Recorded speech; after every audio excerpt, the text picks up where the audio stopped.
SMS, sur WhatsApp, Jérémy, enlève tout de suite ce contenu, désactive-le, je veux plus le voir. On a failli perdre 3 ventes. Mon canal, c'est pas mes réseaux. Moi, c'est que des contenus d'activation. C'est pour ça que je peux faire des posts à 40 likes, mais qui vont faire 40 000 € de chiffre. Tous les gens de ta boîte peuvent faire du contenu sur leur expertise, c'est leur marque personnelle qu'ils sont en train de développer, mais en le faisant, ils racontent leur histoire dans ta boîte, et donc ils mettent ta boîte en lumière. C'est gagnant pour toi et pour eux. Le fait d'être un commentateur, ça pose aucun problème. La majorité des gens qui parlent d'argent sur Internet, ils n'en ont jamais fait. Donc, j'imagine que... Plus l'objectif est flou, plus la connerie va être précise.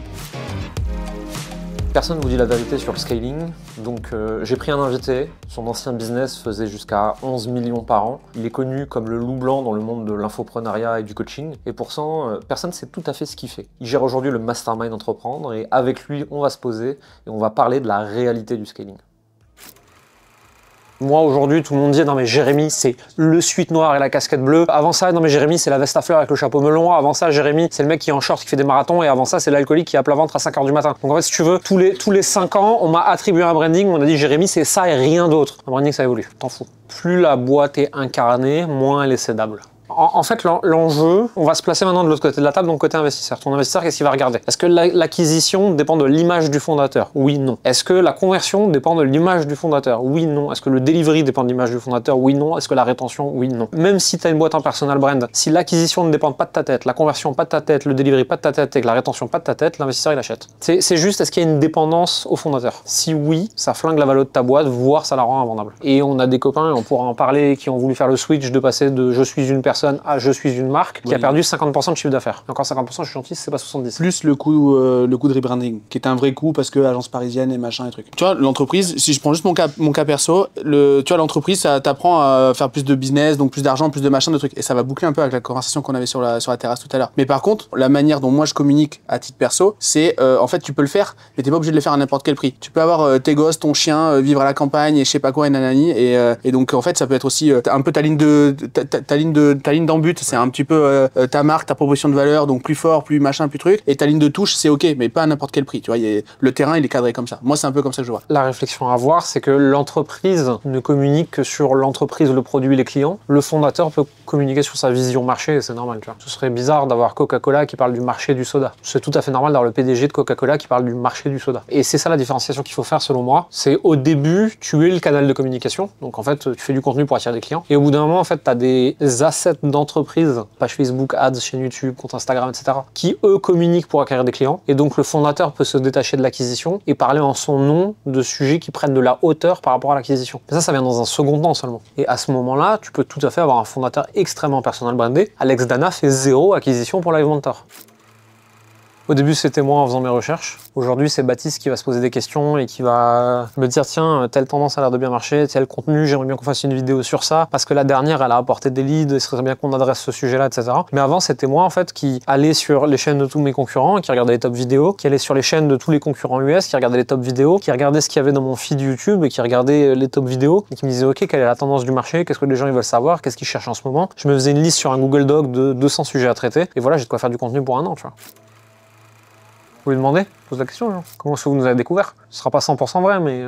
C'est une question que je pose très souvent en appel. Juste par curiosité, tu connais Jérémy depuis quand? Où tu l'as vu pour la première fois? Et en fait, c'est une question moi, qui me permet de savoir, déjà, s'il me dit je l'ai vu sur YouTube, et est-ce que je pose la question, est-ce que tu as pu le voir aussi sur Insta, en pub? Non, je l'ai vu sur YouTube, sur une des vidéos, ça m'est tombé, on m'a demandé de taper Jérémy, j'ai tapé. Donc je sais que cette personne-là ne nous a pas vu sur les réseaux, autrement dit, elle n'a pas consommé du contenu écrit, mais elle a consommé beaucoup de contenu visuel, vidéo. Et ça, c'est un indicateur pour moi. Parce que, est-ce qu'elle est fan du CEO ou est-ce qu'elle est fan de la méthode? Parce que si elle commence à lire les contenus de Jérémy sur LinkedIn ou sur Facebook sur son profil, complètement différent de YouTube. Il y a un truc qu'on sous-estime, on en a parlé brièvement, mais c'est les contenus d'activation. Moi, je parie sur une défiance croissante des gens envers nos industries, des consommateurs. Et donc, du coup, on se rend compte que les gens vont aller fact-checker, ils vont aller se renseigner, ils vont aller regarder, etc. Et donc, il faut quand même semer des petits éléments de réassurance qui n'auront pas pour but de faire de l'acquisition, parce qu'on a tous un peu le fantasme de faire des contenus qui nous amènent du lead, que l'on va closer, etc.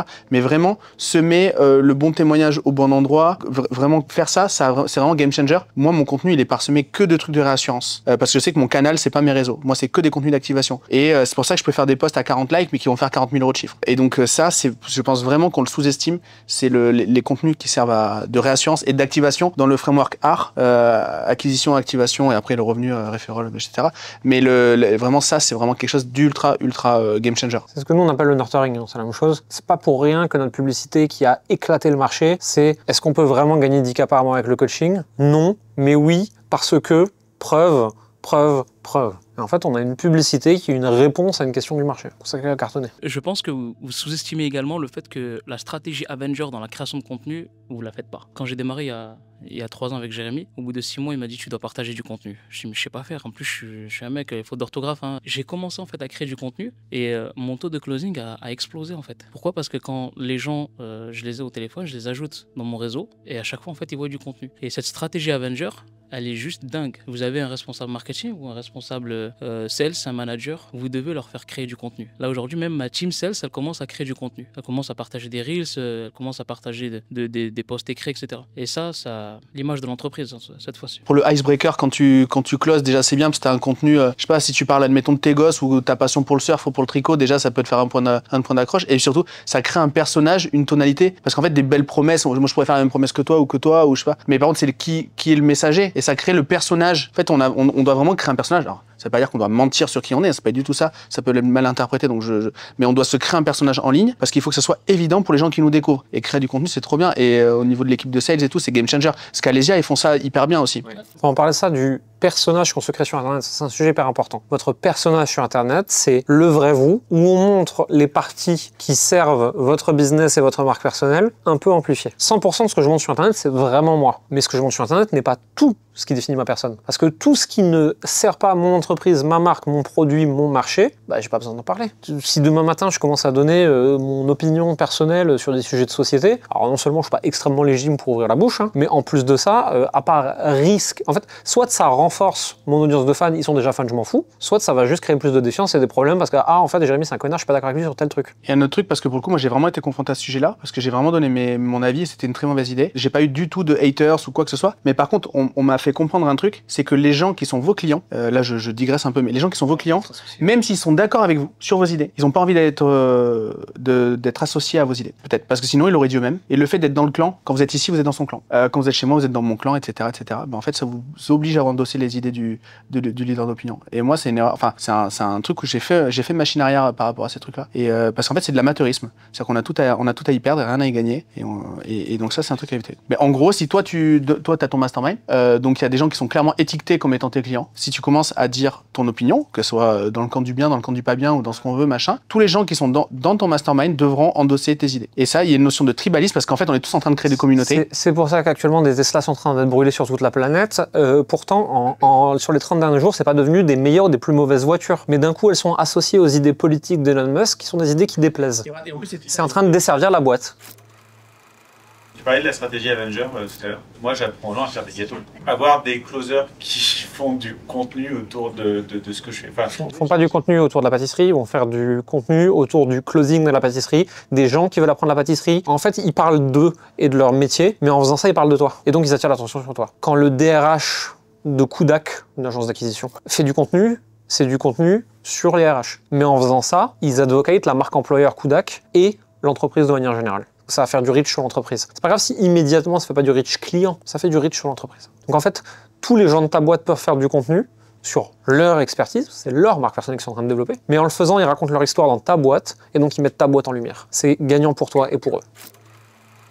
L'avis contrariant, c'est un des trucs qui marche le mieux de manière générale. Ce qu'on veut, c'est éviter comme dit Tougan, le oh putain encore un. Je sais pas si vous avez vu son contenu, il en parle de ça, d'être encore un de plus. Donc en fait, d'avoir un avis contrariant. Bon, après, l'enjeu, c'est qu'au bout d'un moment, tout le monde aura un avis contrariant. Mais bon. Donc en fait, ça marche super bien pour casser. Il y a des centaines de contenus qu'on scrolle à longueur de journée pour casser le scroll. Quoi. Moi, quand j'ai commencé à créer du contenu, j'étais simplement closer. J'étais ni manager, ni head of sales. Vous voulez pas au début. Quand il a vu son taux de closing, une fois qu'il a commencé à faire, il a dit, c'est vachement bien en fait, c'est ton idée. On a monté ton autorité en faisant ça. Exactement. Pourquoi est-ce que vous avez 40% de taux de closing et vos sales, ils ont 10-20 ? Parce que vous êtes la figure d'autorité. Et donc, si vous arrivez à faire d'eux une autorité, leur taux de closing, ils augmentent. Parce que moi, si j'arrive dans un call et je dis non, c'est comme ça, la personne qui est en face de moi dans le call me dit pas ah non, je pense pas, qu'est-ce qui me prouve que. Non, si tu arrives en call avec moi, c'est que tu écoutes un minimum ce que je dis. Tu vois. Le problème, c'est que le sales qui fait la même affirmation, on lui demande des preuves. Moi, aujourd'hui, pour closer un deal, je dis tu devrais acheter ça parce que. Point. J'ai pas besoin de me faire chier plus que ça.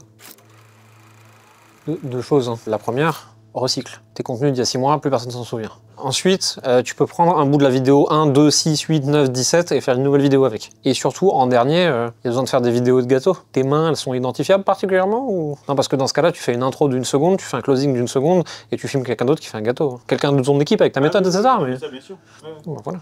T'es pas obligé de faire des gâteaux. Il faut des vidéos de gâteaux. C'est pas à toi de les faire. Tu fais une journée de tournage tous les 1 à 2 mois et tu batches tout. Philippe Etchebest, j'ai jamais vu cuisiner quoi que ce soit, même saler une soupe. Hein. En fait, il fait que commenter. Donc, tu peux peut-être trouver un format aussi qui est plus écologique pour toi. Tu peux faire du React, des vidéos réactions. Le fait d'être un commentateur, ça pose aucun problème. La majorité des gens qui parlent d'argent sur Internet, ils n'en ont jamais fait. Donc, j'imagine que pour les gâteaux, ça doit être, on peut imaginer, on peut au moins enfin apprendre quelque chose d'eux, tu vois. Voilà. Si tu pars de zéro, il faut asseoir ton autorité et il faut prouver que tu es compétent au début. Donc au début, on se fait chier à faire des vidéos qui montrent qu'on comprend notre sujet. Jusqu'au moment où on est connu, et le but c'est de faire du trafic. Et on va faire du trafic sur le contenu des autres. C'est juste que commenter le contenu des autres ne te donne pas de légitimité et d'autorité. Donc il faut la bâtir au début. C'est pas obligatoire. Tu vas y finir au bout d'un moment forcément, mais un des podcasts business les plus écoutés en France, c'est Aline Bartoli. Pendant très longtemps, elle avait son podcast audio seulement et Instagram. Point. Et ça l'a pas empêché de faire plus d'1 million comme ça. Moi, ma théorie, c'est qu'il faut que tu te concentres que sur un réseau, mais le coût en fait de repurposing, non optimisé sur les réseaux d'à côté, ça sera tellement faible que voilà. Moi, par exemple, là, je viens de faire un peu l'inverse, donc j'ai fait ça. Contenu Insta avec vraiment focus Insta, repurposing LinkedIn et Twitter et compagnie, Thread et tout. Et en fait, là, récemment, j'en ai eu marre parce que je voyais vraiment que même le peu d'énergie, et c'était vraiment que dalle, ça ne fonctionnait pas, mais je me suis enlevé de tout ça. Mais vraiment enlever, supprimer les comptes. Et en fait, tu peux le faire, mais par contre, tu peux pas te concentrer, tu peux pas comprendre les codes de tous les réseaux, tu vois. Mais Baptiste, il est là, Baptiste, il se concentre que sur un réseau et pourtant, c'est son métier, il pourrait, tu vois, je pense que les synergies entre YouTube et Insta, il y a quand même des trucs, il les comprend, tu vois. Mais il a décidé d'être expert d'un seul truc, et donc je pense que c'est ça. Moi, je vous recommande de faire un truc à la fois. Et quand vous recruterez une team contenu, de recruter des experts réseaux sociaux, un expert, un réseau, et de pas essayer d'avoir un CM multiplateforme ou d'avoir un responsable contenu multiplateforme, etc. En fait, tant que vous n'avez pas une taille de boîte suffisante qui fait que c'est logique d'avoir 20 experts et un gérant au-dessus, en fait, vous avez 10 experts et c'est vous le gérant au-dessus. Quoi. Le critère, de toute façon, c'est de pouvoir avoir de l'autorité sur le réseau que tu choisis, la découvrabilité, c'est pour ça que le podcast audio n'est jamais une bonne idée, et ensuite de pouvoir créer de la relation. Et c'est pour ça que le podcast audio n'est pas une bonne idée non plus. Mais la version YouTube du podcast c'est cool. Moi, j'ai lancé un podcast marketing Brain and Bullshit avec Xerius. C'est enregistré sur StreamYard, ça reste un équivalent de Google Meet, et c'est diffusé tel quel brut. La miniature, c'est un canevas complètement dégueulasse. Les 10 secondes de blanc début d'épisode, on les coupe pas, et je m'en fous. Et ça n'empêche pas que ça fait 300 à 1500 vues par épisode. C'est vraiment, c'est fait avec 3 bouts de ficelle, ce truc. Hein. Je nuance juste pour 5 € de plus que StreamYard, il y a ou 10 ou 15, mais il y a Riverside, qui est vraiment bien, parce que ça, moi je vis à la campagne, j'ai la connexion internet d'un campagnard, c'est normal. Et donc en fait, ça enregistre en local sur ton ordi, ça enregistre en local, donc en local sur la machine, sur le navigateur, chez ton invité. Ensuite, ça merge dans le truc. Et donc ce qui est bien, c'est que tu as une piste avec ta caméra, une piste avec la caméra de l'invité, et il y a un outil qui est pas mal pour monter tes réels. Donc en fait, tu peux tout faire d'un coup là-dessus. Et donc StreamYard, c'est vraiment trop bien pour live, et ce que j'utilisais sur 90% des podcasts. J'avais Riverside, et ensuite j'ai trouvé qu'il y a des problèmes de stabilité sur le flux pendant longtemps, et ça m'a saoulé, donc je me suis barré. Ok. Mais sinon, je suis d'accord avec toi. Tu essaies d'appliquer un truc qui s'appelle le Landing Sailing Profile. C'est en gros, ton Insta va être très figé, même tu peux tout publier le même jour, on s'en fiche. Et en fait, tu fais chaque post égal à l'équivalent de une section d'une page de vente. Je vois que tu hoches la tête et t'es copywriter, donc ça me fait plaisir. Et en gros, tu as un élément où tu vas préciser quitter, à un moment où tu vas préciser ta proposition de valeur, tu vas montrer 3 témoignages clients, un truc genre en mode FAQ, les 4 trucs que vous pensez vrais sur mon expertise et qui ne sont pas, nana. Et en fait, tu fais juste un carré, si c'est 9, c'est truc par 3, il y en a 3, donc tu fais 9 publications et c'est bon, t'oublies même tes identifiants Insta, tu t'en fous, tu y retournes plus jamais, tu publies plus jamais rien ou tu mets des stories et t'as tes 9 posts et tu dis bah c'est pas ma guerre quoi. Tu convertis tes textes en des carousels Instagram automatiquement avec Zapier, etc. et ça te fait des carousels. Tu peux aussi transformer chaque post LinkedIn en carousel Instagram. Donc c'est pas la stratégie ultime pour se faire connaître, tu vois. Mais par contre, ça démonte ton autorité sur les gens qui vont sur la pub, qui tombent sur ton Instagram, ils tombent sur ton contenu, qui vont lire, qui vont être intéressés, etc. Tu vois.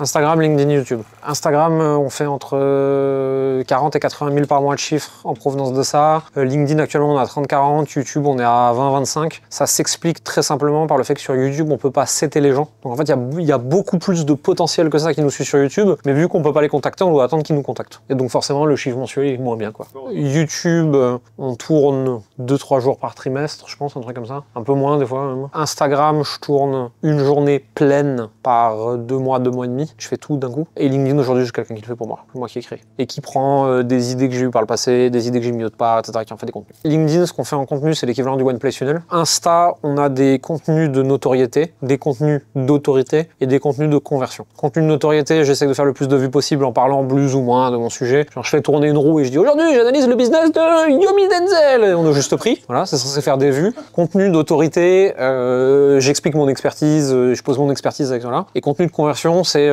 on a essayé ça, on a trouvé ce truc qui marche, commente blu et je te l'envoie en MP. Et hop, c'est le César qui prend le relais.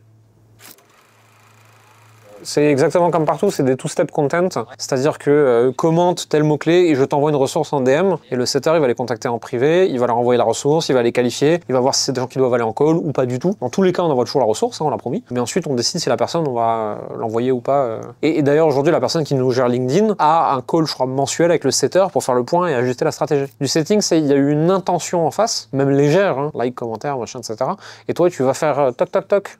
Coucou. Si la personne n'a rien demandé et que tu viens de dire coucou, c'est plus du setting, c'est de la prospection. Et il y a 2 trucs, hein, on appelle setting, on appelle comme on veut, mais le fait de DM les gens qui montrent de l'intérêt pour ce que l'on fait, ça sert évidemment à les faire avancer dans le schmilblick, dans le funnel, de les activer, mais ça sert surtout à capter des trucs. Parce que si on ne parle qu'aux gens qui ont pris des calls, il y a plus de gens, hélas, qui prennent pas de call que de gens qui prennent des calls. Donc ce qu'on doit optimiser, c'est la partie de ceux qui veulent pas. Ensuite, il y a plus de gens qui veulent pas être clients que plutôt être nos clients. La partie qu'on doit optimiser, c'est la partie des gens qui veulent pas. Et donc, et si on communique toujours avec ceux qui veulent et que c'est pas la partie qu'on veut optimiser, bah, on a compris qu'on n'avançait pas. Donc il faut vraiment discuter, capter le truc, vraiment en mode parabole, quoi. C'est vraiment ça. Évidemment les faire avancer, mais aussi donc de manière quantitative, faire grossir le chiffre d'affaires, mais de manière qualitative aussi discuter avec eux pour capter les trucs. Et ça c'est ultra important. Et ce que disait Rachid tout à l'heure avec la boucle des objections d'un côté qui nourrissent le contenu, etc. Ben c'est pareil dans les DM.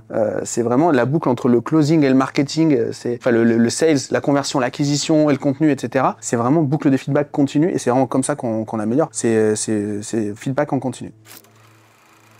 Je mens, tu mens, elle ment, il ment. Pourquoi?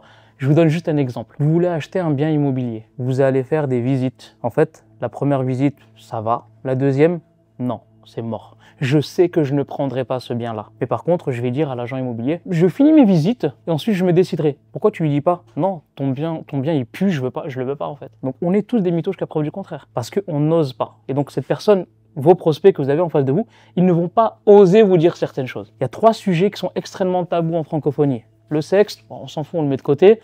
Les finances et les relations. 99% des objections, parfois dans certaines niches 95%, c'est les finances. Pas se voiler la face. Et une personne ne vous dira pas en fait pourquoi j'ai pas de sous, ou pourquoi je ne veux pas investir, pourquoi j'ai peur d'eux, pourquoi je veux pas toucher à mon matelas de sécurité. Et c'est à vous d'aller clarifier ça avec elle. Il faut que vous soyez vraiment à l'aise à parler finances avec les gens et à leur dire clairement et concrètement, là aujourd'hui, tu as combien sur ton compte bancaire? Ça, je ne peux pas le faire si je n'ai pas créé cette relation de confiance du début de l'appel jusqu'à la fin. Aujourd'hui, j'écoute des appels de closer avec 5 ans d'expérience et cette phrase-là, je l'entends pas dans l'appel. Pourquoi? Parce que même le closer n'est pas en phase et en relation saine avec l'argent. Et ça, c'est triste. Posez-vous la question. Si vous n'arrivez pas à creuser sur la partie finance, quelle est votre relation à l'argent vous-même? Je voulais juste rappeler ce petit contexte. On n'est pas des magiciens parce que c'est extrêmement important pour moi de rappeler ça. Vous avez beau tout mettre en place, traiter les objections jusqu'au bout, ne soyez pas déçus de ne pas avoir closé, mais soyez heureux d'avoir tout fait parce que cette personne qui ne s'est pas décidée aujourd'hui, il y a de fortes chances que vous ayez fait partie en tout cas de sa transformation dans quelques semaines, quelques mois. Ça, c'est super important. Ça en dit long en fait déjà sur vous, ce que vous avez vécu, votre histoire, vos douleurs, vos blessures, la blessure du rejet, ah oui mais je me fais rejeter quand ils me disent non, ah oui mais nous avant quand j'étais petit il se passait des trucs. Toute votre histoire passée va ressurgir par vagues d'émotions comme il vient de vous l'expliquer à chaque fois que vous y mettrez de l'émotion. Donc l'idée en fait c'est qu'en amont et en parallèle de ce que vous préparez avec Rachid et toute la méthodologie, il va falloir avoir vous en interne des process de conditionnement. Donc, c'est un hack qu'on a en fait en PNL et surtout sur des actes forts quand vous allez faire quelque chose de fort pour vous ou votre entreprise. On appelle ça du conditionnement pré-appel ou post-appel. Et ce que je voudrais, c'est que vous reteniez tous cette stratégie. C'est une stratégie d'échec très connue sous le nom de la stratégie des M&M's. L'idée, en fait, c'est que on sait aujourd'hui de façon neuro-émotionnelle que on retient l'information car on l'engramme par nos neurones qui sont dans le cerveau, le cœur et les intestins. On les retient de façon par des neurotransmetteurs, dopamine, blablabla. Il y a tout un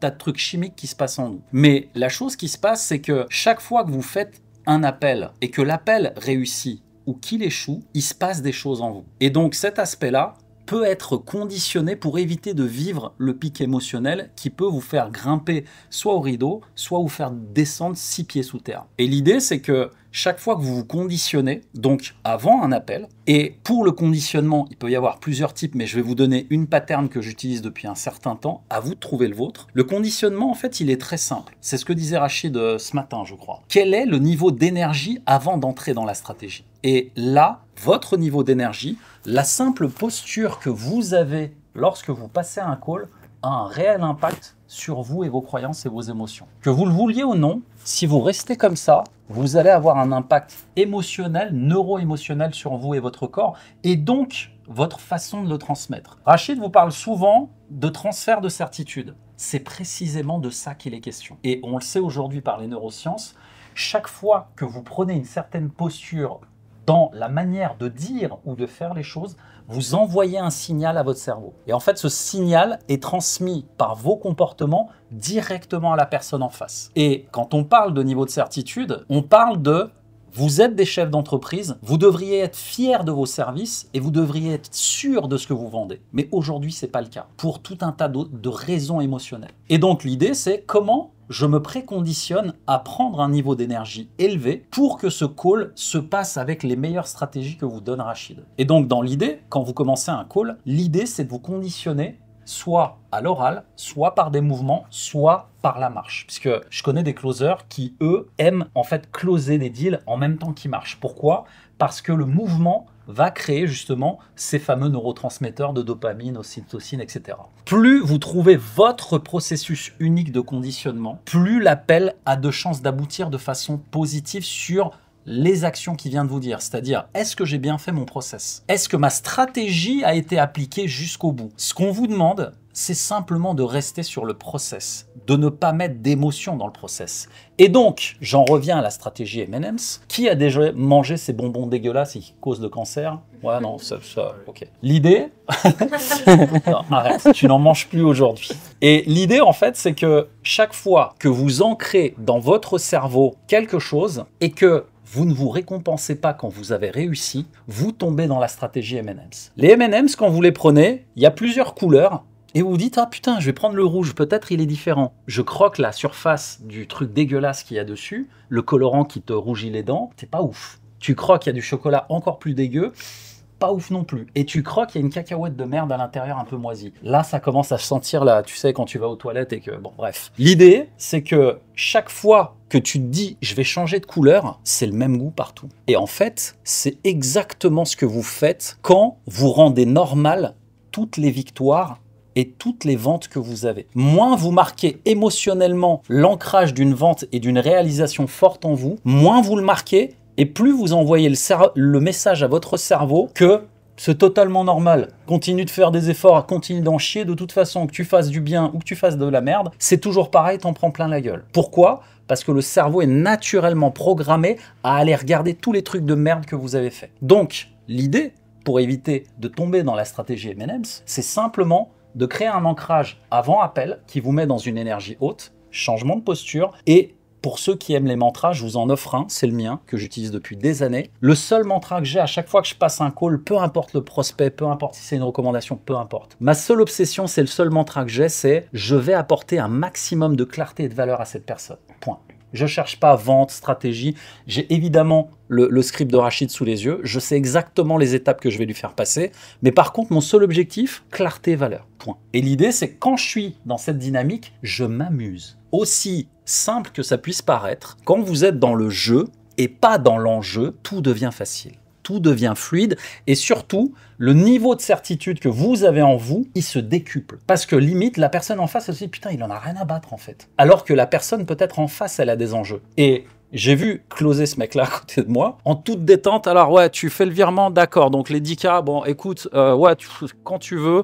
Et en fait, plus vous êtes sûr, plus vous êtes certain, plus la personne en face, elle le ressent. Et ça peut venir d'un ton de voix, ça peut venir d'une façon de vous tenir. Mais tout ça doit être sur le ton du jeu. Et donc le jeu active des parties de notre cerveau qui sont, elles, connectées à des souvenirs d'enfance, l'enfant intérieur, etc. Plus vous êtes dans le jeu, plus derrière la vente devient facile et naturelle, humaine. Et c'est ce qu'on prône ici. On veut pas des requins qui tuent pour « ouais, c'est bon, j'ai fait la vente, mais l'autre, elle est en train d'en chier, elle peut plus remplir le frigo à la fin du mois. » C'est pas ça. Et l'idée, c'est que une fois que vous avez fait ce process, il doit y avoir 2 process à la fin de ça, et après je laisse la parole à Rachid. Si vous réussissez la vente, vous devez avoir un process de célébration. Si vous avez quelque chose qui ne fonctionne pas et que le résultat n'est pas bon, vous devez avoir un process de « ça n'a pas fonctionné, qu'est-ce que je fais ?» Premier process de célébration, je vous donne le mien, vous faites ce que vous voulez après, vous en trouvez. Manger des M&M's. Ouais, justement, on va aller plus loin. Moi, j'ai un truc, c'est que chaque fois que je réussis une vente, j'adore me lever de ma chaise et faire ça. Et en fait, ça, neuro-émotionnellement, c'est victoire.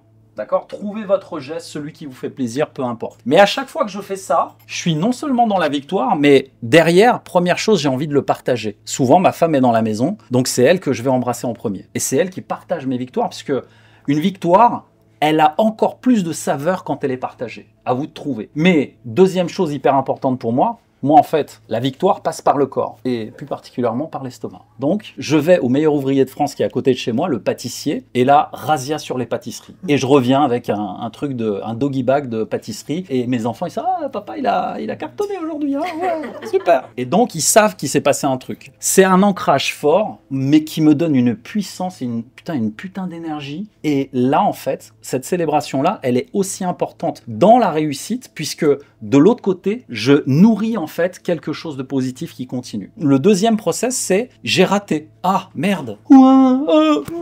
Qu'est-ce que je fais? En fait, j'ai un autre process, c'est très simple. Je reprends le call, je dis ok, en fait, par rapport à la stratégie, qu'est-ce que j'ai pas fait? Ah putain, la question de départ. Je suis passé trop vite sur ce point-là.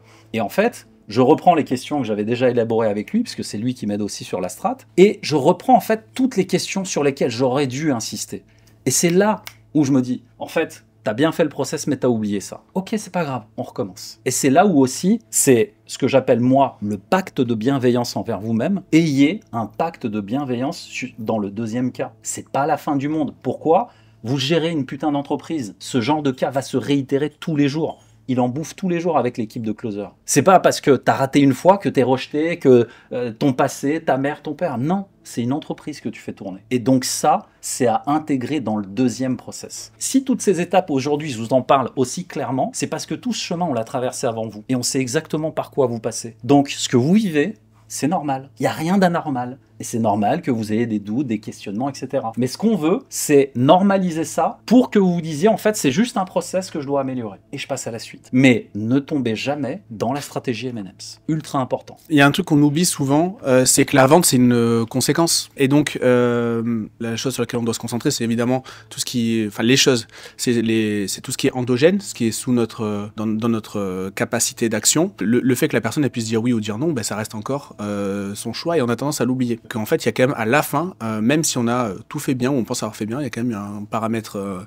un facteur X qui est non négligeable. Et donc, on peut pas se flageller sur une... On a une obligation de moyens, en fait. On n'a pas une obligation de résultat par rapport à la vente. En tout cas, moi, je le vois souvent, c'est quand on ne fonctionne qu'au résultat et qu'on ne célèbre pas, justement, nos efforts. On a un yo-yo émotionnel qui dépend de nos performances. Et c'est dommage parce qu'en fait, si on pense que notre performance, c'est le fait de vendre ou pas vendre, ben on a un yo-yo émotionnel qui dépend pas de nous. donc c'est hyper dommage que les gens te dictent quand tu dois être heureux ou être triste. Et donc voilà, donc je pense qu'on a une obligation de moyens, et même, c'est le cas peut-être pour certains d'entre vous ici, ça a été mon cas à une certaine période, etc. Et à certains moments, la vente là qui tombe, qu'il faut faire là maintenant, là, elle est ultra importante parce que ça me permet de payer le prestataire qui me relance depuis 47 fois, le loyer, le machin, l'école du gamin, le truc. Et donc en fait, il faut quand même arriver, même si on a vraiment besoin du chiffre d'affaires qui va être généré par cette vente, d'arriver à la désacraliser et d'arriver à mettre ça un peu sous cloche.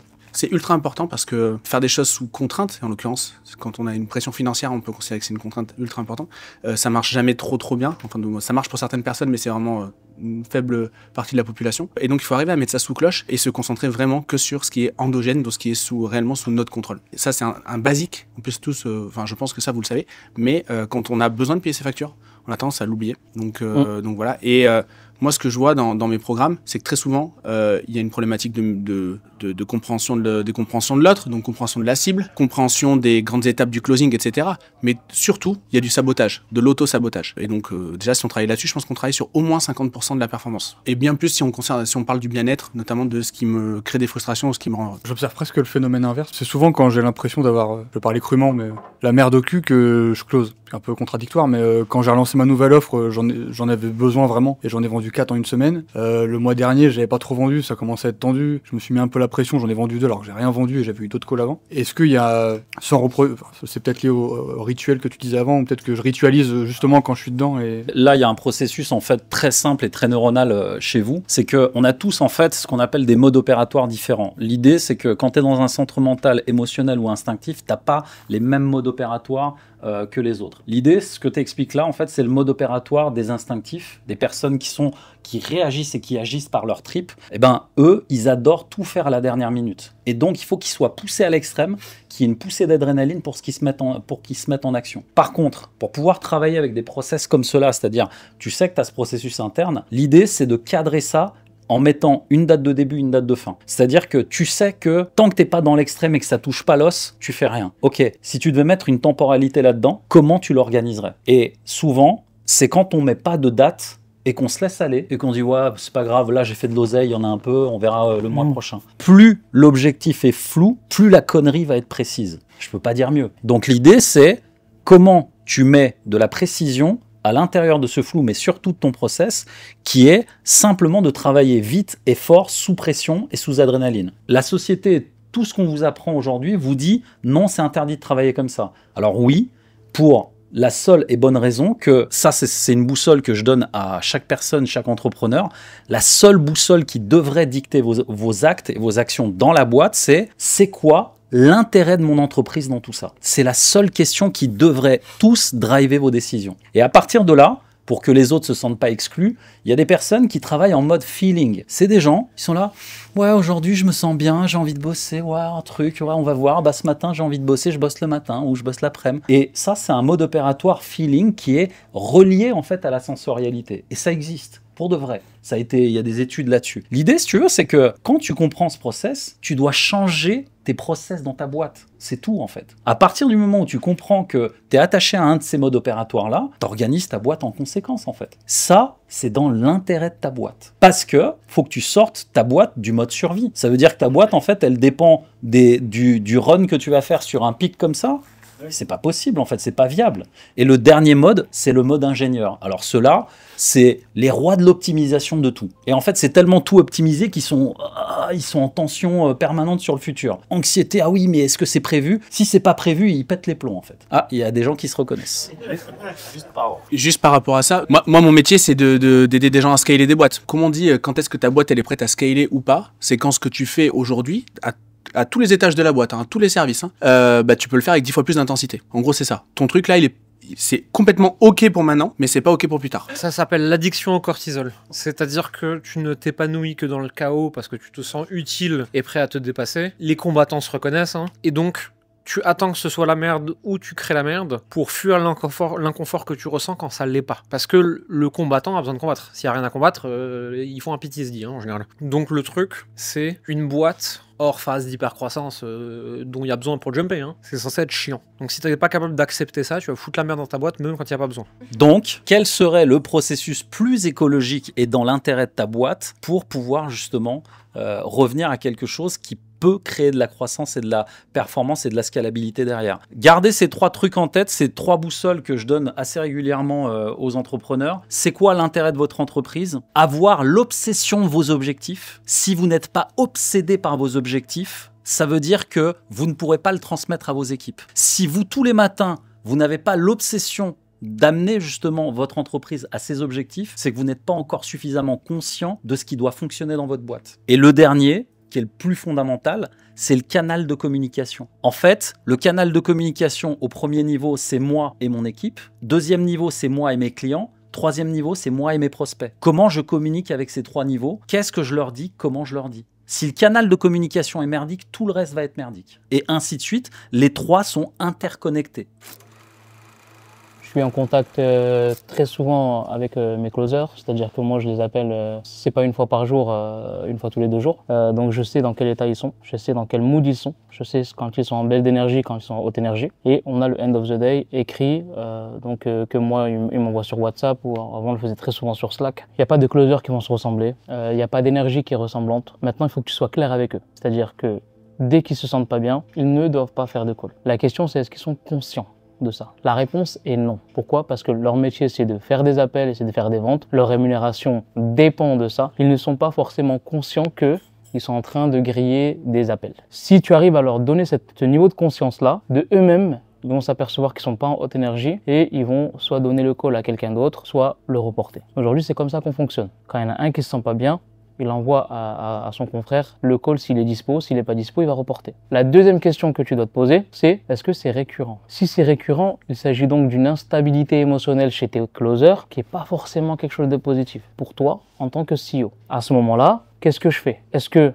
je vais aider ce gars ou cette meuf à gérer ses émotions dans le but de faire un voyage très long avec elle? Ou est-ce que j'ai pas le temps, ni les compétences, et dans ce cas-là, je vire rapidement et je recrute derrière. Pour savoir si vous devez garder ou pas un closer dans votre équipe, vous vous posez tout simplement une seule question. Est-ce que, avec tout ce que je sais sur cette personne aujourd'hui, si je remets machine en arrière avec le temps, avec tout ce que je sais aujourd'hui, si je savais tout ça il y a X mois quand je l'ai recruté, est-ce que je recruterai ou pas? La réponse est non. Vous savez absolument à 200% que vous devez faire quitter cette personne de votre équipe. Tout simplement. Il n'y a pas d'autres questions à se poser. Donc, c'est ces 2 questions que tu dois te poser. Si tu as la réponse à ces 2 questions, tu as tes 2 plans d'action. Les formateurs de closers aujourd'hui ne font pas prendre conscience aux closers que chaque lead qu'on t'envoie, c'est de l'argent et que ça coûte cher. Autrement dit, on enseigne aux closers à être un salarié déguisé et non pas un être humain responsable. La première chose que tu as à faire, même, je veux dire même avant la prise de conscience, c'est dans ton recrutement, de t'assurer que le closer que tu prends, il est conscient qu'un lead coûte entre X et X euros. Et ça coûte super cher parfois. Un call peut aller jusqu'à 500 euros en fait. Donc tu me grilles un call, c'est comme si tu viens de me cramer 500 euros. Tu suis pas en follow-up un call, bah, tu me laisses perdre 500 euros. Et donc ce niveau de conscience-là des entrepreneurs, des closers qui sont des entrepreneurs, parfois il n'est pas là. Le niveau de conscience est complètement absent. En fait, ce que vous vendez, presque on s'en fout. Les gens veulent être accompagnés par vous parce qu'ils s'identifient aux valeurs de votre entreprise que vous défendez en tant que dirigeant. Et donc, ils décident qu'ils veulent le faire avec vous parce qu'ils ont créé dans leur tête une image de qui vous étiez, qui est souvent très fausse d'ailleurs. Ce qui est très rassurant, c'est qu'en fait, il n'y a pas besoin d'être un génie. On prend un truc qui marche, on met du nous dedans et on le communique assez fort et assez longtemps. Félicitations, vous avez une entreprise. Pas plus compliqué que ça, dans nos métiers en tout cas. On s'arrête là pour aujourd'hui. Merci à tous. Merci beaucoup.